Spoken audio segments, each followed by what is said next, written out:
Sarah. Baik, terima kasih Bu Dia. Assalamualaikum warahmatullahi wabarakatuh. Yang kami hormati Ibu Kepala P3M Bu Dia Purwanti dan Bapak Ibu semua yang berbahagia. Selamat datang dalam acara Weekly Talk. Tidak terasa Weekly Talk sudah menginjak minggu yang ke-21. Pertama-tama marilah kita panjatkan puji dan syukur kepada Tuhan Yang Maha Esa karena berkat rahmat dan hidayahnya kita bisa berkumpul di acara pagi hari ini dalam keadaan sehat walafiat. Selanjutnya kami persilakan kepada Ibu Kepala P3M untuk dapat menyampaikan sambutannya pada acara Weekly Talk pada pagi hari ini. Kepada Bu Dia kami persilakan. Iya, baik. Terima kasih Mas Julius. Kepada Bapak Ibu semuanya, Pak Firman, Bapak Ibu dosen yang saya banggakan. Selamat pagi, Assalamualaikum warahmatullahi wabarakatuh. Pertama-tama, Alhamdulillah segala puji syukur kepada Allah yang telah melimpahkan rahmat karunia-Nya ya, sehingga hari ini kita bisa tetap sehat, tetap bisa beraktivitas dan juga bersemangat. Saya mewakili dari Wakil Direktur Bidang Akademik yang hari ini, pagi ini masih ada agenda lain.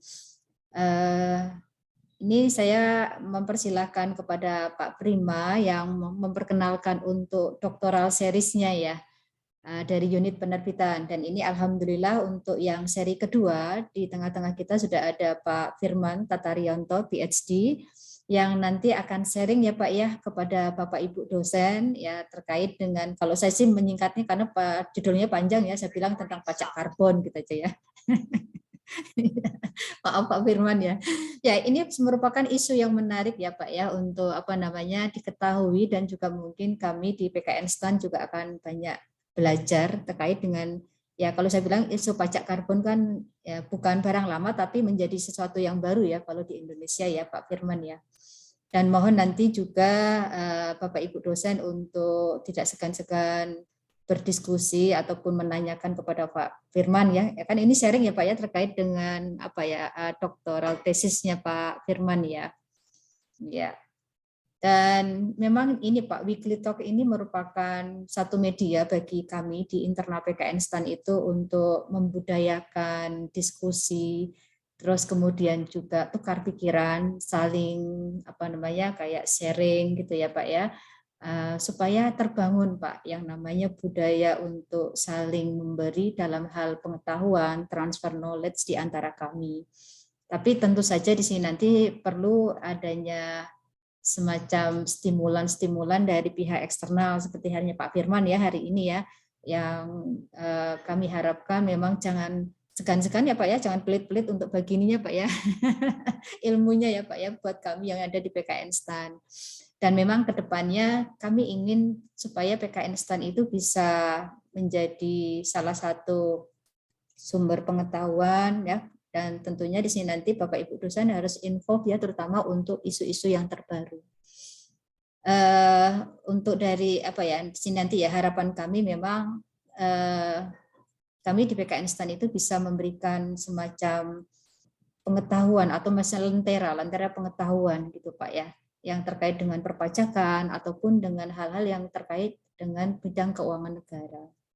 Baik Bapak Ibu semuanya, barangkali itu aja pengantar dari saya ya, supaya tidak berlama-lama dan hemat waktu. Ya, Pak Firman, sekali lagi saya ucapkan terima kasih Pak atas kehadiran Bapak, Pak Prima juga, dan Bapak Ibu dosen di Weekly Talk pagi hari ini. Baik, terima kasih Mas Julius. Assalamualaikum warahmatullahi wabarakatuh. Waalaikumsalam. Terima kasih kepada Bu Dia atas sambutannya. Selanjutnya marilah kita menyimak paparan minggu ini dengan tema Study on Mixed Policy of Haze Pollution Control in Indonesia. Weekly Talk hari ini akan dipandu oleh Kepala Unit Penerbitan PKN STAN. Kepada Pak Primandita kami persilakan. Oke, thank you Mas Julius. Bismillahirrahmanirrahim. Assalamualaikum warahmatullahi wabarakatuh. Salam sejahtera buat kita semua, rekan-rekan sekalian. Oke, terima kasih kepada Bu Diah yang memberi amanah saya untuk jadi moderator hari ini. Kita santai aja teman-teman ya, hari Jumat nih, Jumat berkah.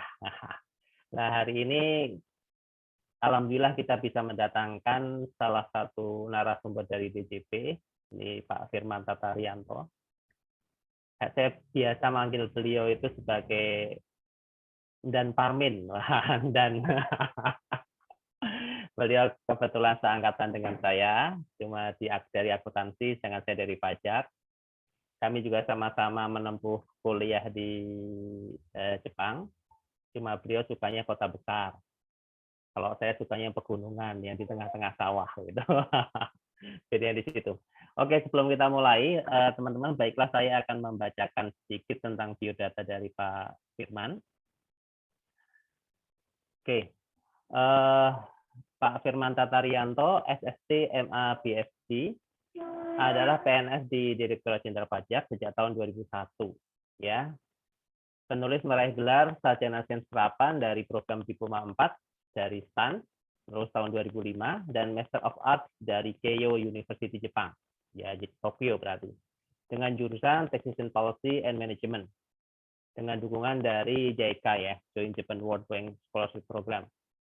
Kemudian, alhamdulillah pada tahun ini, Pak Firmani telah menyelesaikan pendidikan doktoral dengan riset area environmental precision di Waseda University Jepang, Tokyo lagi. Saya bilang ini sukanya kota besar nih Pak Firman. Dengan beasiswa dari LPDP. Ya. Dalam beberapa tahun terakhir, penulis juga pernah terlibat sebagai tim pengajar pada Graduate School of Asia Pacific Studies dan School of Liberal Studies. Ini berarti GRIPS ya, bro ya? Bukan ya? Bukan, tetap di Waseda juga. Ya, oh, Waseda juga, Waseda Boys ya. Kayak itu yang apa? Nihanggu Mantapu itu ya. Betul, betul. Oke. Kemudian beliau juga, Pak Firman, ini ngajar di PKN STAN. Kalau nggak salah di semester kemarin ya, Pak Firman ya? Iya, kalau nggak salah. Lupa juga, ada beberapa waktu yang lalu. Oke. Dan saat ini juga aktif mengajar di Universitas Pamulang. Penulis telah mempublikasikan tulisan pada beberapa jurnal ilmiah dengan area riset undertone ekonomi, policy mix dalam environmental succession policy. Ya, istrinya baru 1 dan putranya baru 2. Oke, nih Mas Bro Firman, saya kalau selalu ingat tuh beliau tuh dulu pas berangkat ke Jepang rambutnya belum banyak putihnya nih Bu Diah. Jadi nggak tahu setelah menempuh PhD ya, yang katanya Bu Diah itu apa kemarin? Singkatan apa tuh? Jadi itu akhirnya pulang-pulang rambut putihnya jadi tambah banyak ya.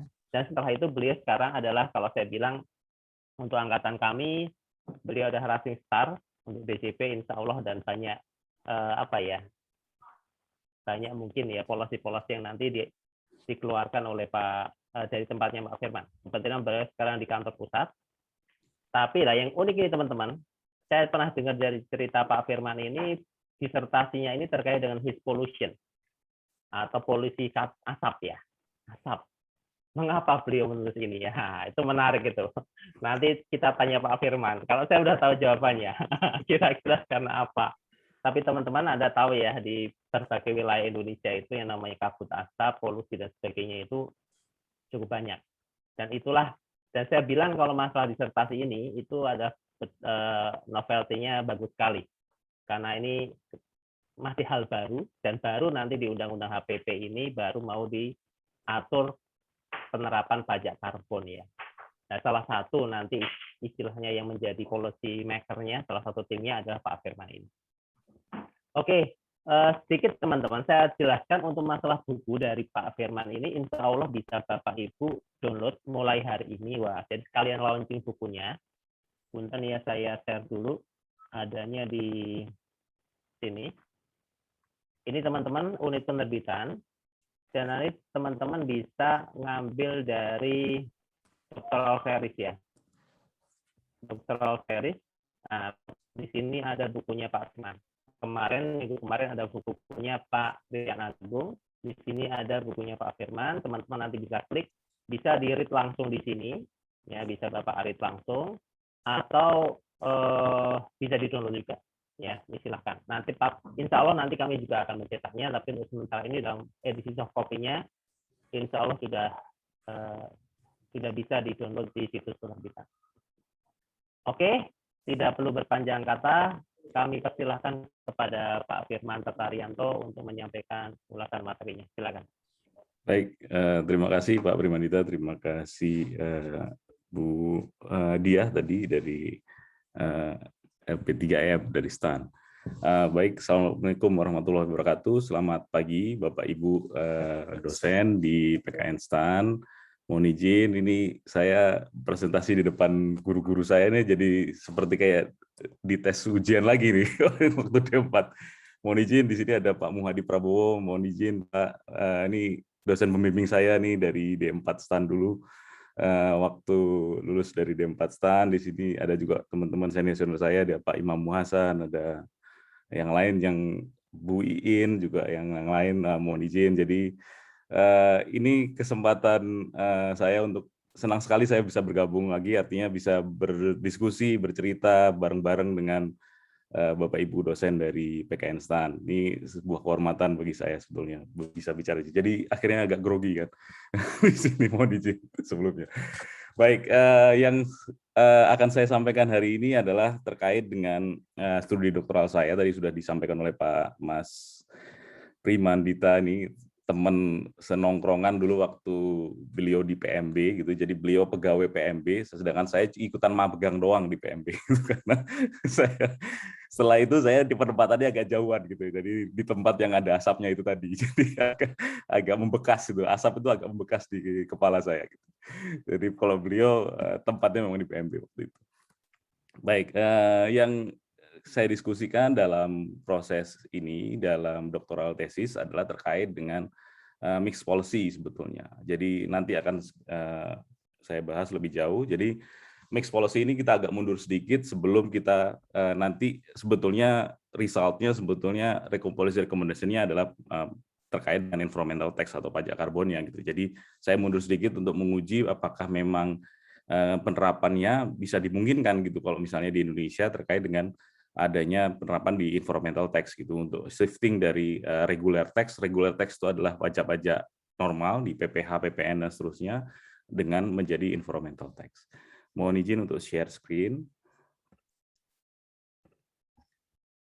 Baik, karena saya tidak memiliki keleluasan waktu untuk melakukan updating dari PPT-nya. Jadi PPT yang ini adalah PPT dari proses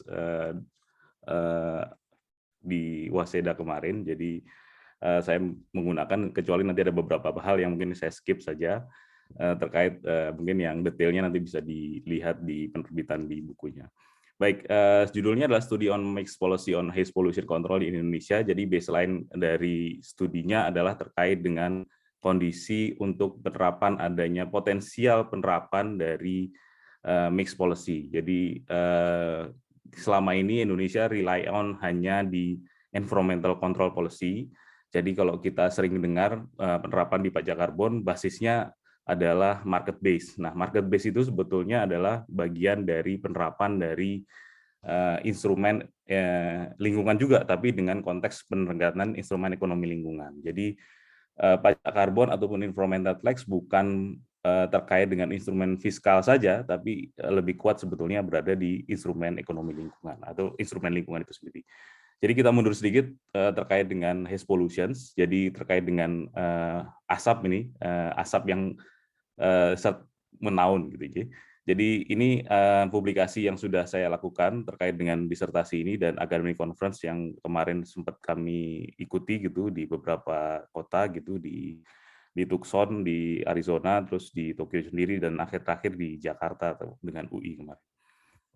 Oke, struktur dari ceritanya dari buku ini adalah ini sebetulnya. Jadi pertama kita akan bicara terkait dengan bagaimana kondisi saat ini. Kondisi saat ini berarti kita akan menguji apakah enforcement deterrence-nya tercapai di semua instrumen ekonomi, instrumen lingkungan yang kita miliki sebetulnya.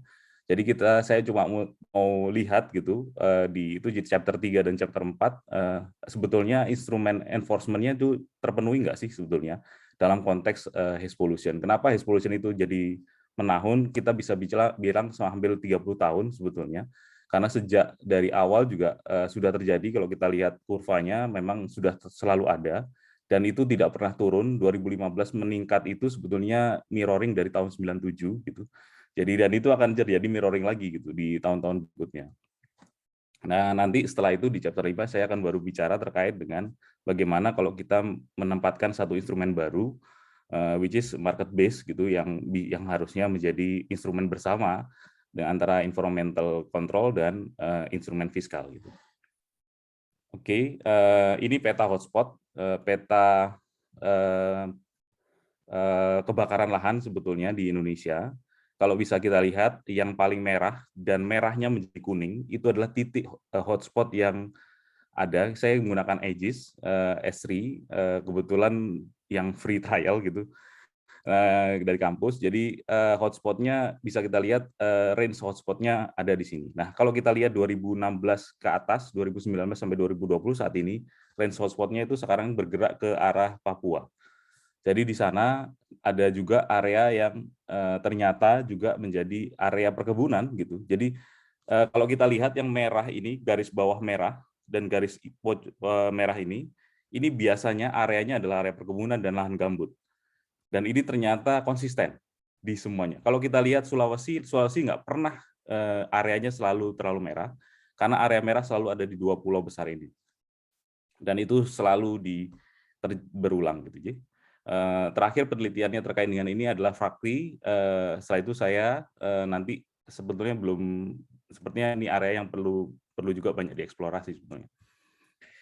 Nah, kalau kita lihat source of fires, bagaimana dia ditimbulkan, sudah banyak sekali yang menyatakan bahwa itu adalah ENSO.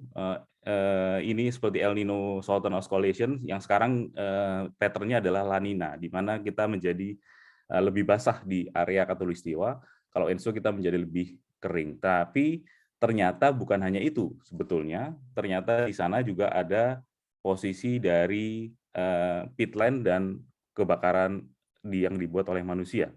Jadi itu menjadi 3 source utama. Di sini source-nya adalah berbagai penelitian terdahulu yang menyatakan itu. Berdasarkan diskusi dan ngobrol dengan baik dengan profesor yang ahli kebakaran yang saat ini ada di IPB, Profesor Bambang Hero, mereka sudah mulai melakukan pemetaan dan akhirnya mereka mengambil kesimpulan bahwa man-made itu menjadi faktor trigger utama. Ya, kalau bisa dibilang adalah 99% kalau misalnya dia bilang begitu, karena pernah diuji di Taman Nasional Komodo, dibakar pakai puntung rokok itu ditaruh di tempat yang sangat kering, ternyata nggak kebakar juga, nggak seluas itu. Jadi memang dibakarnya memang karena disulut, di belakangnya dikasih minyak dan seterusnya gitu. Jadi memang sengaja, planning-nya adalah sengaja. Gitu. Dan kedua itu posisinya ada di peatland, itu yang memperparah keseluruhan kebakaran lahan yang ada di Indonesia. Oke, terus apakah ternyata Indonesia tidak bergerak ataupun tidak ada variabel kontrol yang membuatnya ada? Ternyata ada. Kita punya namanya instrumen ekonomi lingkungan, ada 2, ada instrumen lingkungan, ada command and control nyebutnya. Ini aturan-aturan yang dimiliki oleh KLHK untuk mencegah kebakaran lahan di Indonesia. Ini ada digunakan, terus ada industrial arrangements, itu ada RSPO, ini sangat kuat kemarin ketika kita disampaikan RSPO menjadi cap terkait dengan sawit di Indonesia. Kalau sawitnya dianggap hijau ketika dia memenuhi standar RSPO. Cuma ada beberapa hal dari RSPO yang dimana industrial arrangement ini gagal, fail. Karena ternyata RSPO meskipun dia punya dasar, meskipun mereka punya landasan di mana tidak boleh membakar sama dengan command control, ternyata RSPO tidak bisa dimiliki oleh perusahaan-perusahaan kecil gitu ya, karena mereka pada dasarnya ada kompensasi yang harus diberikan untuk bisa melakukan seperti itu. Jadi ketika kalaupun mereka menghitung RSPO, menghitung nilai karbon meskipun ataupun sekuistrasi itu penyerapan karbon yang ada, akan tetapi itu hanya berlaku pada perusahaan besar akhirnya di RSPO. Indonesia mencoba mengadopsi dengan ISPO, Indonesian Sustainable Palm Oil Production gitu, cuma ternyata nggak lebih baik dari RSPO ternyata. Jadi secara industrial arrangement berikutnya adalah fail. Terus yang ketiga, ada regional arrangement. Dalam hal ini adalah dimotori oleh Singapura ketika Singapura menggunakan undang-undang untuk mencegah adanya kebakaran lahan di mana perusahaannya akan dihukum di Singapura. Itu masuk dengan ASEAN Agreement on Trade Transboundary Haze Pollutions. Indonesia beruntungnya meratifikasi setelah 10 tahun kemudian. Jadi Indonesia punya masalah dengan proses ratifikasi ini, gitu. Akhirnya kita tidak meratifikasi apapun, kita hanya meratifikasi 10 tahun kemudian. Nah, apakah semua instrumen ini bergerak bersama? Seperti sekarang kita lihat, mungkin apakah ini sudah berlalu gitu, proses kebakaran lahannya, apakah kita mampu mengendalikan proses kebakaran lahannya saat ini? Sejak di tahun 2020 atau 2021 kemarin sempat kuat lagi dan ternyata turun lagi. Nah, sekarang kita berada di musim basah gitu. Jadi La Nina, terus kita juga berada dalam posisi saat ini kebakaran lahan menjadi bagian yang penting. Tapi apakah itu menjadi hilang seluruhnya saat ini? Ternyata tidak. Kalau kita lihat sekarang di monitoring yang dilakukan oleh KLHK pun tetap ada kebakaran lahan di area-area yang saat ini memang ada gitu. Yang saat ini memang selalu terbakar. Nanti kita akan masuk di bagian itu. Literatur review, saya banyak bergerak di literatur review-nya terkait dengan public policy. Jadi ini policy discussion-nya terutama dengan ini. Informasi policy-nya kita akan mencoba menggabungkan antara menceritakan terkait bagaimana regulatory policy terkait dengan undang-undang, artinya command and control, aturan hukum lingkungan dan seterusnya di Undang-Undang 32, Undang-Undang 41 itu berjalan beriringan dengan market based policy. Artinya market based instrument itu saat ini Indonesia punya dua, alhamdulillah. Jadi yang pertama adalah nilai ekonomi karbon yang Perpresnya juga sudah disetujui, sudah ditantangkan Pak Jokowi, dan yang kedua carbon tax. Jadi dua instrumen ini menjadi instrumen market base kita yang saat ini coba dijalankan. Nah, penelitian saya adalah sebelum dua instrumen ini ada, adalah bagaimana kalau kita masukin market based instrumen itu, di fit atau tidak market based instrumen itu dalam proses perlindungan lingkungan. Dalam konteks hal ini adalah haze pollution. Ini public policy nanti bisa dibaca juga Bapak Ibu. Nah, sekarang yang mau saya lihat, yang mau saya diskusikan adalah pertama, bagaimana instrumen-instrumen itu bergerak gitu ya. Jadi tipikalnya apa sih instrumen-instrumen itu? Instrumen yang kita miliki yang ada secara teori, ada command and control itu depend on enforcement. Jadi kita lihat KLHK, terus dulu ada tim yang dari TNI melakukan proses untuk pemadaman lahan dan seterusnya, pemadaman kebakaran dan seterusnya. Jadi enforcement-nya besar dan itu menghasilkan costly, biaya yang sangat tinggi bagi Indonesia di saat itu. Dan itu berulang gitu. Jadi APBN banyak terserah habis hanya untuk proses itu gitu. Itu kenapa meningkatkan biaya mitigasi lingkungan Indonesia. Kemarin sempat dihitung kita sampai 3.200 triliun hanya untuk proses mitigasi dan adaptasi terkait dengan pemanasan global. Jadi itu cukup tinggi biaya mitigasi lingkungan Indonesia. Itu menggerus APBN cukup besar, jadi sekitar 300 triliun setiap tahunnya sebetulnya. Secara total dan sampai 2030 di Paris Agreement, untuk memenuhi Paris Agreement NDC Indonesia, kita sampai menghabiskan 3.200 triliun. Di market based instrumen pada dasarnya lebih murah, artinya lebih terinfluence dengan harga pasar, jadi pada dasarnya lebih baik gitu untuk mempengaruhi ini. Cuma nanti kita bisa lihat bagaimana sebetulnya kontrolnya juga agak lebih berat sebetulnya, karena ini basisnya adalah seperti di pajak ya, kita juga mempengaruhi behavior itu nggak semudah yang kita bayangkan sebetulnya.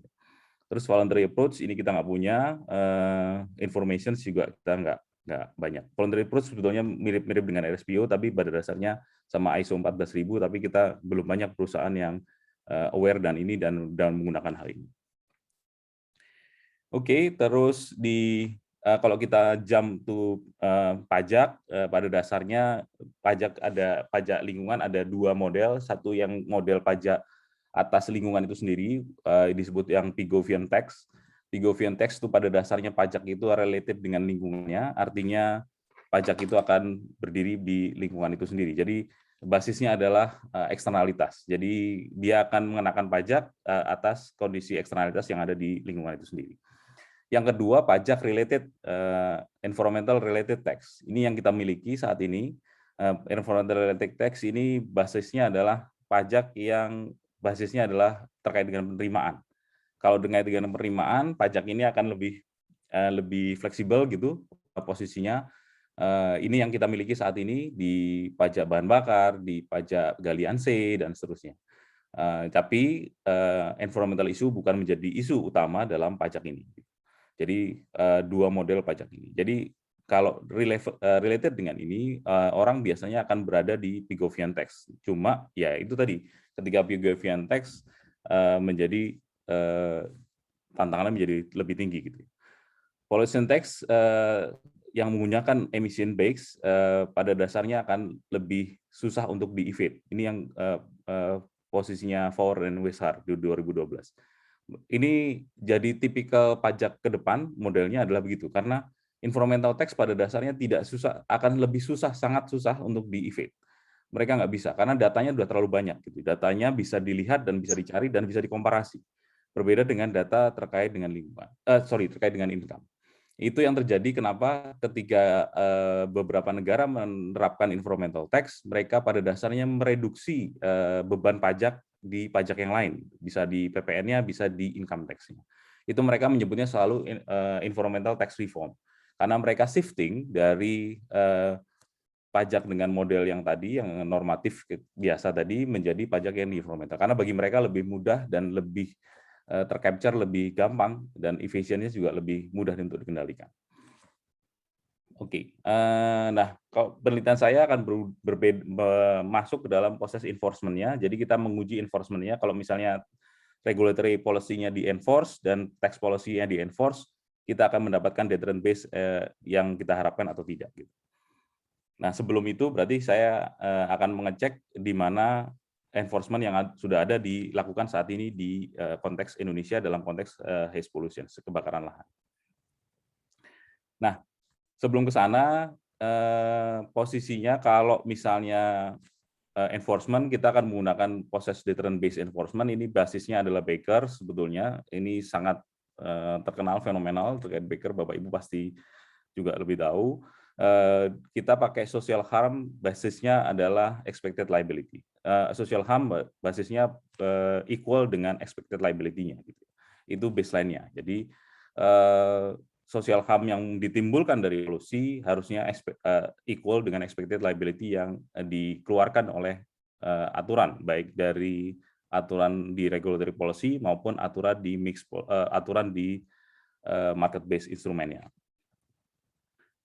Nah, di beberapa studi sebelumnya yang paling fenomenal ada di Farmer, di Lehman, sama di Gunningham, Kabuski, mereka mencoba memixkan instrumen. Jadi selama ini instrumen yang selalu digunakan selalu baseline-nya hanya terkait instrumen tertentu misalnya. Hanya kita menggunakan command and control udah paling hebat lah gitu. Atau di beberapa negara kayak di Uni Eropa selalu mengatakan bahwa yang paling hebat adalah market base gitu maksudnya. Nggak bisa juga ternyata beberapa studi di Lehman terakhir menyatakan bahwa nggak bisa kita hanya menggunakan satu model penerapan dari instrumen lingkungan. Karena pada dasarnya bagaimana instrumen lingkungan itu bereaksi, berinteraksi, itu akan mempengaruhi persepsi atau mempengaruhi behavior-nya dari orang yang akan kita tuju. Gitu. Jadi itu yang menjadi studi ke depannya sebetulnya. Jadi yang sekarang kita coba tes adalah bagaimana kalau misalnya regulatory berupa command and control approach kita masukkan dengan market based instrument. Kira-kira akan menjadi seperti apa gitu. Dan pada dasarnya secara teoretikal itu lebih kontekstualnya adalah positif, tapi tergantung dengan apa yang akan disasar antara basis pajak ataupun basis dari perdagangan karbon misalnya dibandingkan dengan basis dari command and control. Jadi jangan sampai tumpang tindih. Gitu. Itu yang akan membuat menjadi lebih negatif. Oke, sehingga dari berdasarkan tersebut, main research questions-nya adalah dari optimal mix policy, dari regulatory dan market-based pollution control, dan yang memperkuat expected liability dalam deterring Indonesian haze pollution. Gitu ya. Jadi mix policy antara regulatory dan market-based instrument, dua ini, command and control tadi, dan market-based instrument, untuk mendeter dari Indonesian Haze Pollution yang selama ini masih terjadi. Oke, ini posisinya bagaimana conceptual framework-nya saya bangun dari bagaimana tax policy tadi masuk untuk mempengaruhi deterrent based enforcement yang saat ini ada untuk mempengaruhi bagaimana mereka akhirnya behave-nya bergerak untuk berubah untuk menjadi lebih baik. Sehingga pada dasarnya eksternalitas tadi, harm-nya tadi bisa di-internalize sehingga equal dengan expected liability sehingga akhirnya menjadi compliance. Harapannya begitu. Oke, ini subchapter questions, jadi nanti bisa kita lihat lanjut aja.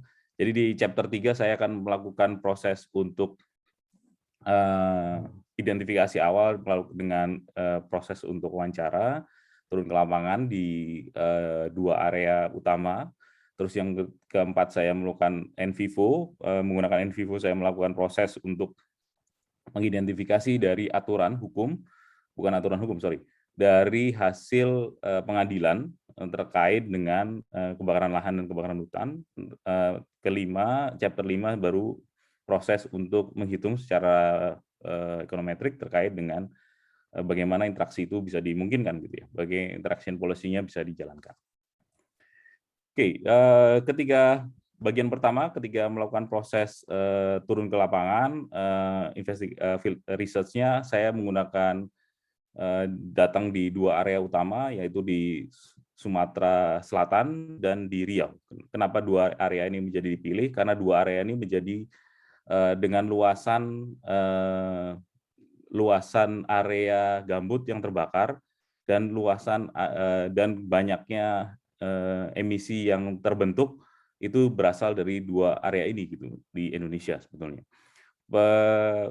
Studi sebelumnya dari Carmenta itu posisinya adalah terkait dengan limited discussion on implementation deterrence based enforcement. Jadi dia Carmenta hanya mengidentifikasi awal saja, tapi tanpa mengidentifikasi bagaimana efek dari enforcement yang sudah dilakukan oleh aktor yang ada gitu, baik dari pemerintahan gitu, baik dari polisi ataupun dari penegak hukum yang lain. Bu Ningsih juga sudah melakukan itu, sedangkan Estimo Rangkir ini menghitung nilai luasan dan menghitung nilai ekonomis dari kebakaran, tapi dia belum menghitung, belum meneliti terkait dengan posisi terkait dengan perluasan ataupun enforcement yang dilakukan oleh pemerintah, efeknya terhadap kebakaran lahan tersebut. Jadi posisi ini saya ambil di research gap-nya terkait dengan obstacle yang bisa dilihat terkait dengan implementation dari enforcement yang dilakukan. Oke. Research question. Jadi posisinya adalah menggunakan in-depth interview, posisinya terus areanya dari Riau dan Sumatera. Terus hasil yang responden profilnya ini, saya menunjuk responden profilnya adalah berdasarkan kantor gitu. Setelah kita menentukan tempatnya adalah Riau dan Sumatera, saya menunjuk tempatnya adalah terkait dengan penegak hukum karena basisnya adalah enforcement. Enforcement-nya kita basisnya adalah penegak hukum karena di KLHK dia punya penegak hukum lingkungan yang ada di BKSDA di masing-masing provinsi ataupun masing-masing kabupaten. Terus yang kedua adalah polisinya adalah penyidik dan maupun persekutor. Persekutor itu apa? Jaksa dan jaksa. Di nasional level kita juga melakukan investigator di KLHK, saya juga melakukan wawancara di KLHK, di penegakan hukum di KLHK, terus saya juga diskusi dengan wawancara dengan respondennya adalah dari ahli kebakaran lahan, dalam hal ini adalah Pak Bambang Hero yang ada di IPB dan beberapa LSM yang bergerak di area terkait dengan kelapa sawit ataupun perkebunan yang ada di area Sumatera dan Riau gitu ya. Di sini ada Green Trade Initiative sama Greenpeace, di Forest Campaigner-nya Greenpeace itu. Siapa yang memilih, sebetulnya saya hanya memilih lokasi kantor gitu, artinya kantor yang saya pilih, sedangkan saya memberikan parameter kepada teman-teman di kantor terkait dengan siapa yang akan berhak menjadi responden yang akan saya wawancara. Yang saya temukan adalah ini yang cukup menarik. Jadi kalau kita lihat hotspot di concession area, kita bisa lihat concession area itu berarti di milik perusahaan. Lihat yang bagian merah, mohon izin. Di situ bisa kita lihat kalau HGU di area HGU dari 28 perusahaan 2017 itu ada 28 perusahaan yang terbakar di area HGU-nya dia, 12 itu berulang gitu ya. Dan 7 dari 28 itu dan 7-nya itu berulang juga. Jadi selama 3 tahun. Yang 12 itu berulang selama 2 tahun, sedangkan yang 7 itu berulang selama 3 tahun berturut-turut. Jadi pada dasarnya si perusahaan itu akan melakukan pembakaran lahan secara berulang pada dasarnya gitu. Jadi ini kelihatan gitu, datanya juga terbuka, datanya terlihat dan kita bisa membayangkan. IUPHK itu adalah terkait dengan hutan tanaman industri yang bisa diganti menjadi hutan kelapa sawit ataupun dia tetap menggunakan tanaman industri. Dan itu agak lebih signifikan di sana, itu menjadi dari 65 itu 53-nya terbakar selama 3 tahun berturut-turut areanya gitu. Jadi mereka terbakar terus gitu. Masa terbakar terus selama 3 tahun gitu areanya. Dari 53 perusahaan ini. Jadi cukup menarik kenapa ini berulang. Terus kalau kita lihat area bagaimana burning areanya itu secara rasio, kalau misalnya di Riau dibandingkan dengan di Riau dengan Sumatera Selatan. Kita lihat apprehension to hotspot pada dasarnya bagaimana kalau mereka terbakar terus mereka akan ditangkap gitu. Peluangnya seberapa banyak gitu. Itu 8% saja. Dan dari 8% kalau misalnya nanti apprehension itu terus dibawa ke pengadilan dan dihukum, itu cuma tinggal 4%. Jadi pada dasarnya low detections and probability terjadi di Riau. Tapi ini akan agak lebih parah ketika kita bicara ada di Sumatera Selatan. Ketika kita bicara di Sumatera Selatan, posisinya menjadi lebih susah lagi karena dia cuma 0,13 gitu. Ditangkap dan dibawa dan dihukum itu cuma 1,09% dari kasus yang ada, dari area kasus ini. Terus jadi bagaimana apa yang terjadi sebetulnya? Nah versi dari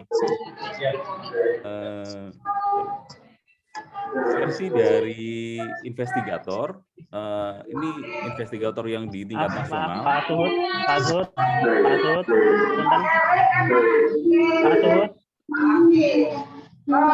Pak Suhud bisa di-mute atau adminnya?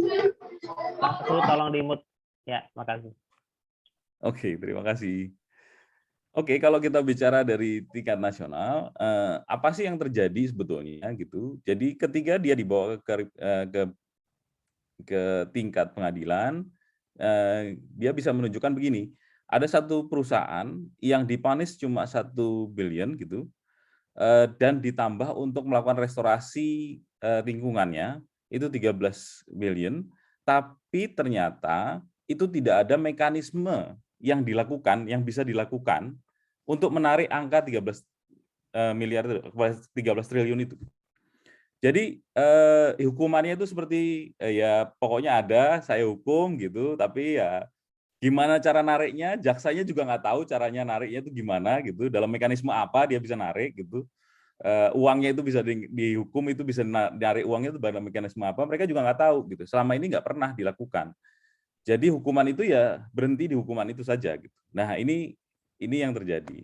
Nah, salah satu yang lain adalah political pressures. Ini adalah kalau ini ada di Sumatera Utara secara masif, secara langsung disebutkan bahwa dia tidak boleh melakukan investigasi gitu. Jadi langsung disebutkan bahwa Anda tidak boleh melakukan investigasi karena untuk kasus ini gitu. Jadi langsung ditutup. Dan itu yang terjadi di Sumatera Selatan gitu. Selanjutnya, jadi ini yang jadi masalah, kondisi realnya, obstacle-nya ada, bahwa obstacle-nya ternyata enforcement tidak bisa dilakukan, bisa dilakukan, tapi bagaimana dilakukan ternyata tidak secara maksimal mampu mendrive apapun.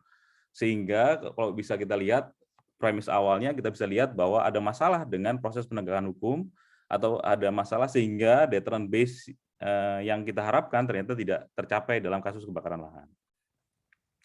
Nah, ketika kita bicara lebih detail terkait dengan posisi selanjutnya, terkait dengan regulatory ataupun kapasitas bagi organisasi, ternyata ya pada dasarnya mereka bagaimana investigasi itu dilakukan seperti di kepolisian tidak ada dana tertentu, budgetnya juga limited semua, ini inline dengan limited budget dari proses yang dilakukan dalam mitigasi perubahan iklim. Jadi sama, di ketiga enforcement juga mereka nggak punya budget. Kita nggak punya budget secara nasional, budgetnya juga limited. Begitu juga di prosekutor, di Riau malah disebutkan bahwa ketika dia melakukan investigasi, budgetnya cuma 5 ataupun 4 per tahun, dan itu harus dibagi untuk hampir 20 kasus. Jadi hampir tidak mungkin. Jadi ya akhirnya dipilih mana yang terbaik untuk dilakukan proses penegakan hukum. Itu poin pertama yang ada di chapter 3 terkait dengan apa yang terjadi sebagai halangan hambatan terkait proses penegakan hukum yang ada di kebakaran lahan di 2 provinsi itu. Nah, sekarang di bagian keempat, saya mencoba lihat bagaimana kalau seandainya proses penegakan hukum itu ada dalam konteks pengadilan. Konsistensi itu ada nggak di proses pengadilan?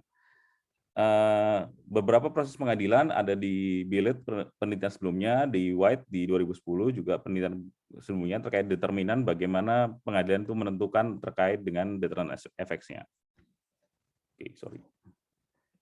Nah, yang kita lihat ini research question-nya. Jadi saya baseline dari di pengadilan terkait dengan hukum pidana ini ada di Undang-Undang Nomor 1, Undang-Undang KUHP 1946. Terus Undang-Undang 32 terkait dengan perlindungan alam, terus Undang-Undang 39 terkait dengan perkebunan. Ini masing-masing undang-undang ini memberikan hukuman. Tapi yang agak menarik adalah di Undang-Undang Nomor 1 1946 hukumannya tidak ada terkait dengan hukuman denda.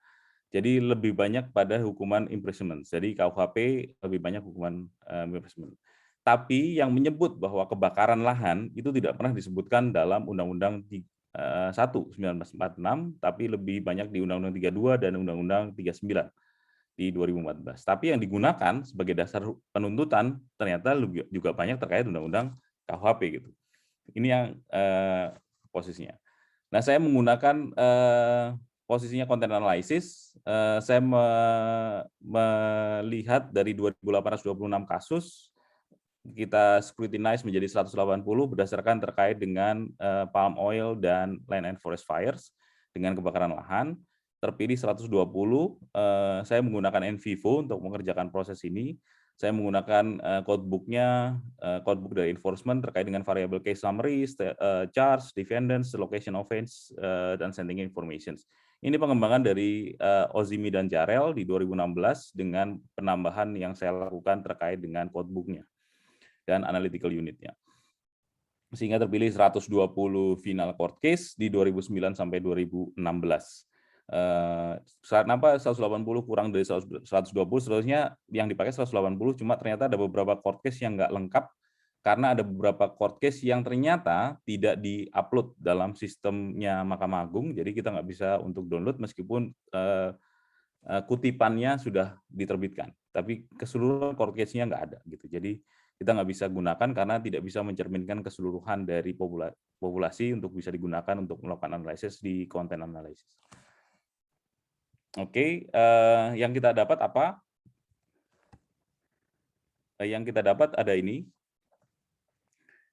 Dari 120 kasus itu ternyata kasus yang hanya mengidentifikasi, artinya gini, ada kasus disebutkan bahwa Anda melakukan kebakaran tindakan pidana lingkungan dan menyebutkan nilai yang harus direcovery atau nilai rupiah yang harus diperbaiki untuk bisa merecovery keseluruhan kerusakan yang dia miliki, itu cuma ada 32 kasus. Jadi sisanya itu nggak pernah nyebut. Di penuntutan nggak disebut, di ini nggak disebut, tapi di kasus akhirnya di hakim juga nggak disebut. Jadi mayoritas ternyata nggak ngomongin masalah nggak ngomongin masalah pidana lingkungan. Mereka nggak ngomong, pokoknya ini ada pelanggaran gitu aja dan segala macam. Dan kalau kita lihat undang-undang yang dipakai, baseline-nya cukup besar dia menggunakan undang-undang KUHP. Jadi cuma membakar, gitu. Cuma membakar. Tapi nggak disebutkan membakar ini merusak lingkungan dan seterusnya nggak ada. Karena kalau dia membakar merusak lingkungan, dia akan masuk Undang-Undang 32 dan itu tidak mau digunakan. Jadi lebih baik menggunakan Undang-Undang KUHP.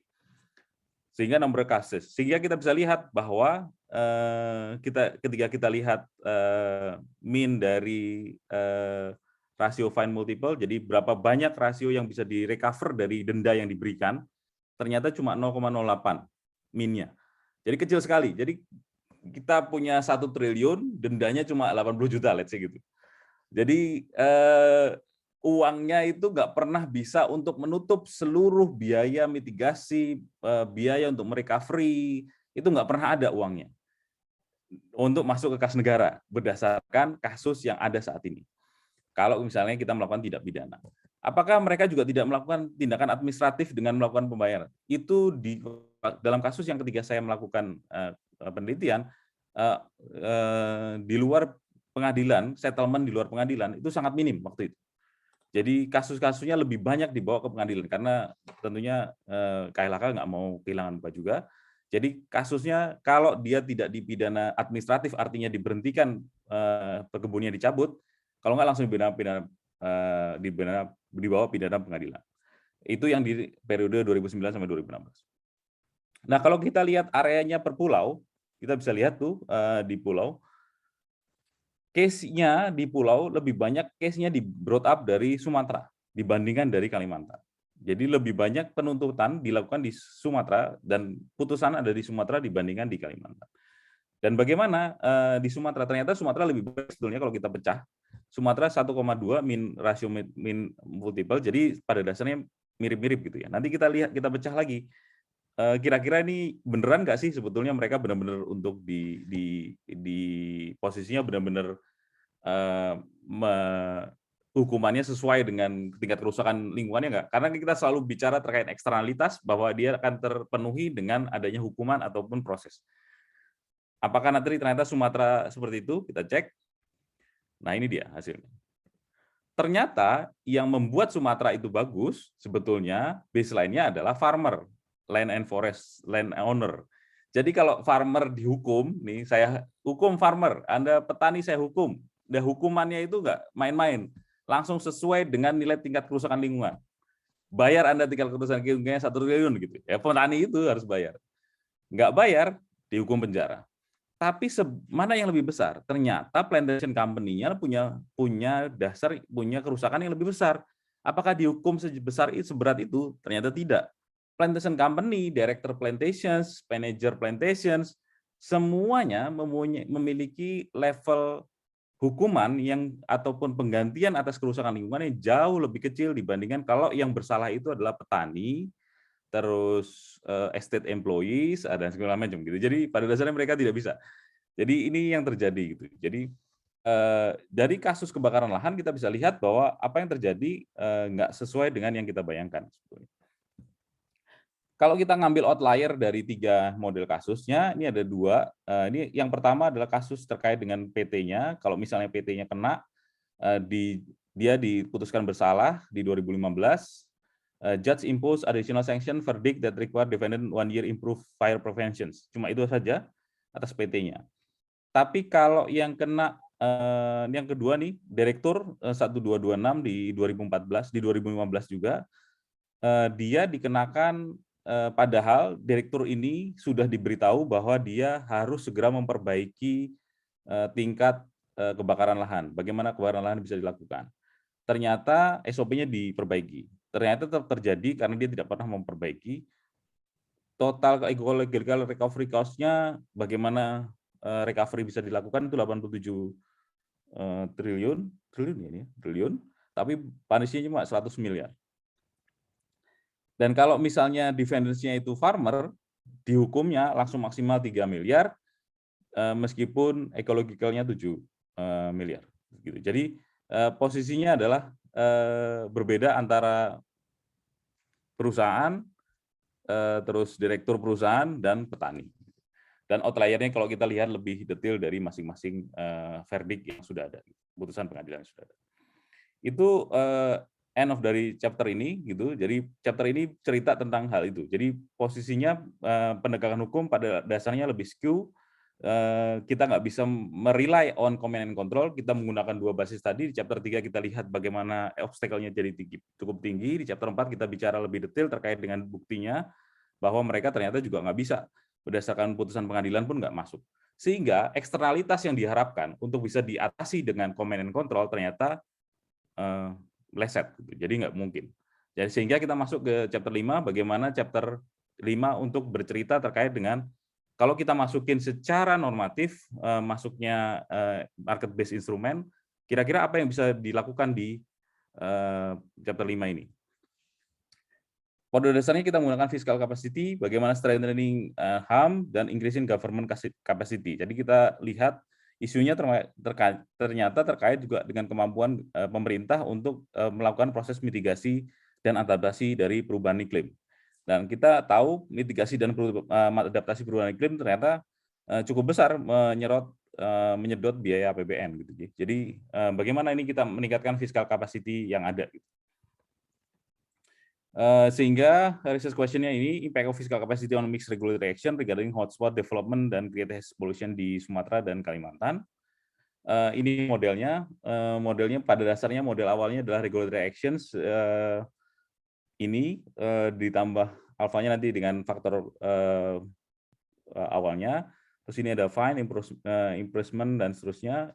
Kenapa dari 34 provinsi di Indonesia observasinya? Karena 80% source dari kebakaran lahan itu ada di 34 provinsi ini. Jadi 80%-nya ada dari 34 ada 14 provinsi yang menjadi source utama dari kebakaran lahan, karena 80% ada di sana.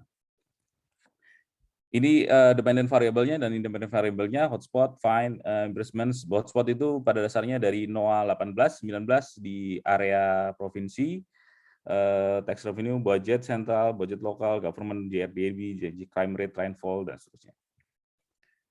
Terus hasilnya ini, kalau kita lihat interaction terms dari marginal effects dari budget dan local governments, kalau misalnya kita masukin interaction-nya antara command and control dan local governments dengan budgetnya, artinya local government diberikan enforcement lebih, artinya diberikan keleluasan lebih dengan budget tagging misalnya. Bagaimana dia berinteraksi, dia cukup signifikan, tapi dia tidak terlalu signifikan. Tapi kalau ketika dia marginal efeknya, ketika interaksinya terkait dengan bagaimana kita masukin tax enforcement di sana, ternyata dia lebih baik gitu ya hasilnya. Jadi untuk menekan proses dari hotspot, perluasan dari hotspot gitu, secara jangka panjang. Ini berarti posisinya saya menggunakan fixed effect terkait dengan bagaimana interaksi antara policy di command and control dan kebijakan pajak sebetulnya. Ini bahasa selanjutnya terkait dengan single policy regulatory impact. Pada dasarnya kalau kita konsisten ternyata memang signifikan, tapi pada dasarnya kita lihat bahwa single policy juga tidak mampu menyelesaikan keseluruhan masalah, sehingga command and control kita tahu bahwa itu failure di chapter 3 terkait dengan bagaimana banyak obstacle yang bisa dihadapi gitu, dengan chapter 4 di mana posisinya terkait dengan penegakan hukum lingkungan juga bermasalah di level selanjutnya. Sehingga bagaimana finance and tax policy, fiscal policy interactions akan lebih baik gitu. Ability tax administration untuk identifies dari subjek pajak gitu, tax underlying structure in policy decision will increase strength daripada non-compliance economic agents gitu pada dasarnya. Jadi perluasan basis pajak, bagaimana kita capturing orang gitu, bagaimana pajak ataupun fiskal, perluasan fiskal gitu akan tentunya lebih kuat mempengaruhi gitu interaksinya dengan kebijakan lingkungan sebenarnya pada dasarnya. Itu yang saya temukan dalam konteks ini. Gitu. Selanjutnya, nah di mana titik poin ini? Jadi expanding the regulatory action policy ini studi ini memperluas ini. Oke, selanjutnya ini kesimpulannya dan policy recommendation-nya ini. Jadi pertama adalah strengthening policy implementations di Undang-Undang 32. Nah, meskipun di Undang-Undang 32 dan Undang-Undang 39 ternyata mereka bicara terkait dengan bagaimana proses untuk melakukan internalisasi dengan di perusahaan, tapi pada dasarnya mereka tidak punya komponen ataupun tidak punya policy instrumen yang cukup kuat untuk itu. Ini terbukti dalam proses yang saat ini di mana nilai ekonomi karbon pun masih tidak mampu untuk memproses ini gitu, karena proses perdagangan karbon juga masih sangat limited. Sehingga bagaimana dia memperkuat di Undang-Undang 32 ketika dia harus mempengaruhi orang yang melewati ambang batas misalnya dalam konteks kebakaran lahan ataupun konteks polusi udara, dia jadi tidak memiliki instrumen yang cukup kuat di hal ini menjadi peluang di mana kita harusnya memperkuat dengan instrumen dari market base. Nah, instrumen market base yang ada saat ini, meskipun kita punya perdagangan karbon, tapi ternyata perdagangan karbon juga belum cukup efektif ternyata. Karena memang baru implement ya, pasarnya juga belum ada. Meskipun nilai ekonomi karbonnya sudah ada. Yang ada adalah sekarang kita punya pilihan adalah terkait dengan pajak karbon. Terus di Kyoto Protocol kemarin sempat ada bagaimana Indonesia ternyata perusahaan-perusahaan Indonesia ternyata juga ada yang sudah berpartisipasi dalam Kyoto Protocol. Melalui apa? Melalui CDM, Clean Development Mechanism. Nah, ini yang kemarin juga ternyata menjadi bagian dari proses untuk mencoba penurunan emisi yang versi NDC di Indonesia. Nah, shifting dari, sehingga ini menjadi peluang besar bagi Indonesia ketika kita mulai shifting menjadi regular tax ke environmental tax menjadi bagian yang penting gitu. Karena kita sebetulnya instrumen-instrumen yang ada saat ini, yang sudah bergerak saat ini, bergerak ke arah sana sebetulnya. Kita lack of budget, lack of mitigation and adaptation budget sebetulnya, karena pada dasarnya itu cukup besar. Kalau kita ngambil studi kasusnya di haze pollution aja cukup besar.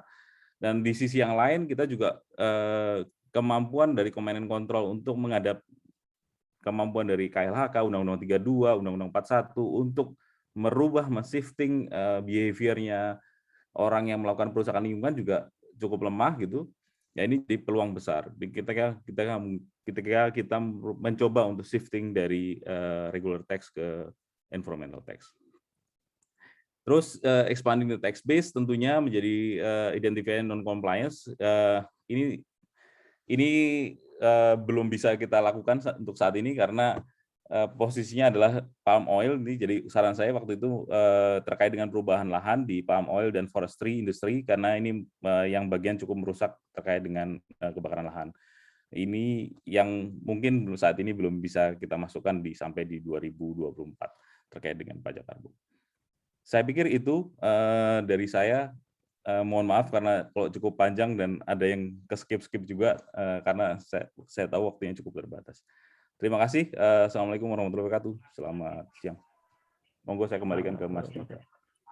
Oke, thank you Pak Firman.